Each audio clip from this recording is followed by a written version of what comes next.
Hey everybody, and welcome to Libromancy, a podcast about the magic of books. I'm Josh, and today I'm going to be talking about How to Lose the Time War by Amal El-Mohtar and Max Gladstone. So let's subvert the magic of books. First off, I just want to say this is a great book. It's very short. I think it's 209 pages on the Kindle, but I breezed through it. It was so engaging. It was so thrilling. The characterization is amazing. The setup just throws you right in. I loved the style of the book. I think they knocked it right out of the park. And the style of the book, of course, in a non-spoiler way, is that we see one person's perspective, red or blue, and then we read the letter that is left for them afterwards. It was a great little transition. I never had any issues with knowing whose head I was in. You could tell almost immediately. I loved it. I definitely love this book. It's amazing, well worth the read. To give you a little bit of a plot of what's going on, there are two agencies, or two kind of groups in the universe who travel through time and make sure things go their way. And they are locked in a perpetual war. And our main characters, Red, is a part of the agency, and Blue is a part of Garden. Now, they're two different agencies. They're against each other. And one day, Red finds a letter from Blue, and then they just kind of start communicating, and the book goes from there. So it was great. The writing was great. You could really tell that Amal and Max really did their research, that if they talked about it, it felt like they knew exactly what they were talking about. I never read anything and was like, that's not how that really works, or that's a little different. Now, of course, we're dealing with time travel and changing things, but it was still really enjoyable. It's pretty soft. I did have a couple thoughts that were like, how do they know exactly where to go in time to fix these things? And I don't know. But then the agencies are so far back in the history and so secured that to go back there as an opposing agent would be impossible to stop them from coming. But it was just so exciting. Let's just get into spoilers now. The book starts us off with Red in a war battlefield, or just after a battlefield, and she has killed everybody she thinks she needs to be killing. And you can see right away that she's kind of like a cold, a calculating person, just efficient, does what she does, runs the numbers on everything, and, it works that way. And then she sees a letter, and the letter says, or I don't remember if it was exactly a letter, she sees something that says, burn before reading.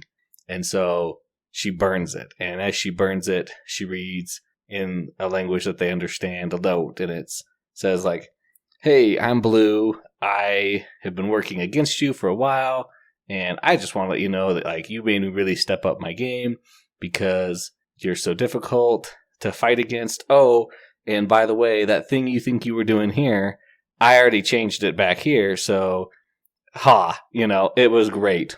And then we switch back and then the next scene is Blue, and she's at a hospital, and she's like, all right, I'm going to do this, and I'm going to call this person, and we're going to talk, and that'll send them to create a disease, and they'll go here.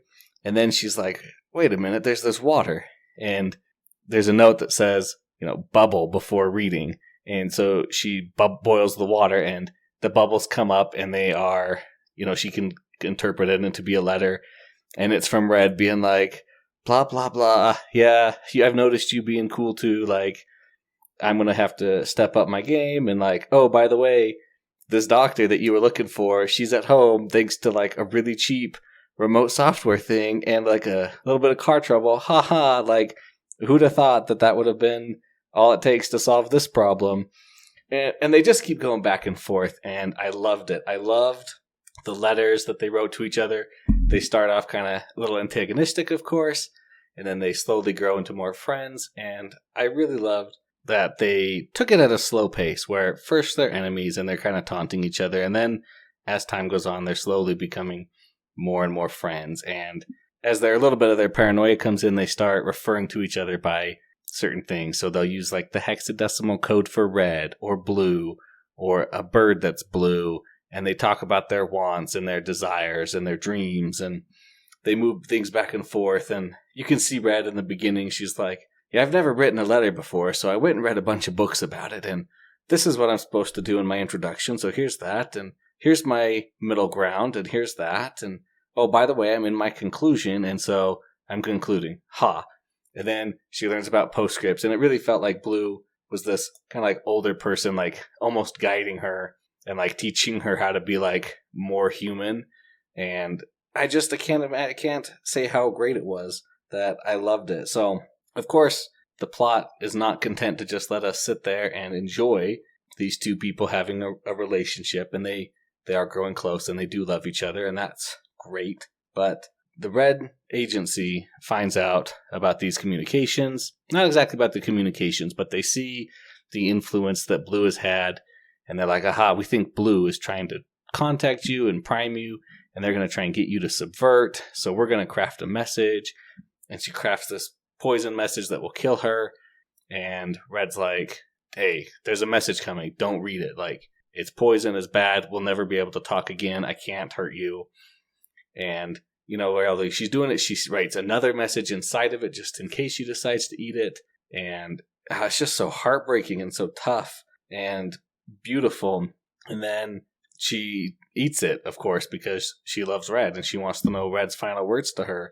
And then she dies, and Red breaks all the rules and goes to her body. And it's like, no, like, you know, it was just a great scene. And then she's moving on. And I loved that throughout the book, every time we see them interpret a letter, we see a shadowy seeker come and take the remnants of the message, carefully, slowly pick up all the pieces that remain. So the water that boiled takes that and drinks it. The ashes takes that and eats it. You know, just all these pieces of every letter.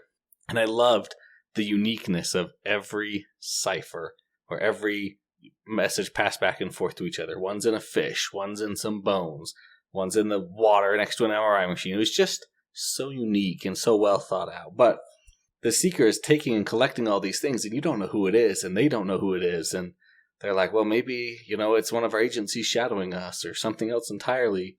And then, you know, near the end, I was like, I think I know who it is. And I was right. It's Red after Blue dies. She goes back and she collects all the pieces and she puts them and kind of incorporates them into herself and becomes as blue as she can. And, you know, I never knew how many different words there were for like blue and red. Like abstractly I did, but like internally, I really didn't think there were that many words and colors and phrases. And I just love to see them all used. So she is able to break in to Garden in the past when Blue was young and give her kind of an inoculation against this poison in the future.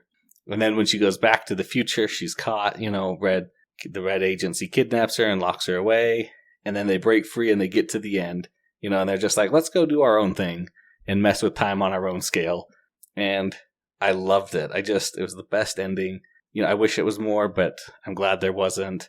And I like to think about the war that Red and Blue were in, you know, the agency versus the Garden, and it's just perpetual. And they even comment on it that, you know, I'll fix one thing to work for us, and then you'll go back a little further and fix it to work for you, and then we'll go forward in front of that and refix it before it's then to get to us. And, you know, nobody ever gets ahead because we're just both changing time so fast.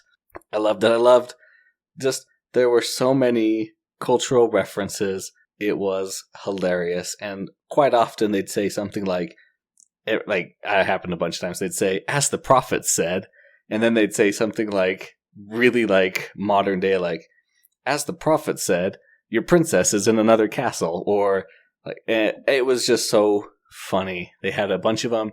They never felt forced. They never felt off or like they pushed me out of the story. I love that they both hated Atlantises, and that Atlantises were the worst, and they always were popping up and getting put down, and she had to save them sometimes and destroy them other times because the ideas would propagate too fast. That was just so great. You know, and I love the difference between the Garden and the agency. The agency is all about, all right, you go here, you do this, you leave.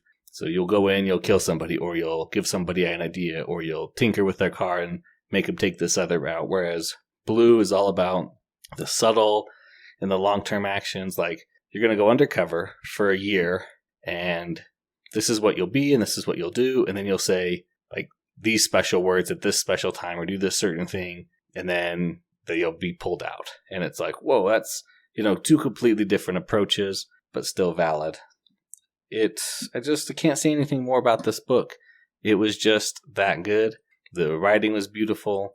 Amal, El-Mohtar, and Max Gladstone did an amazing job.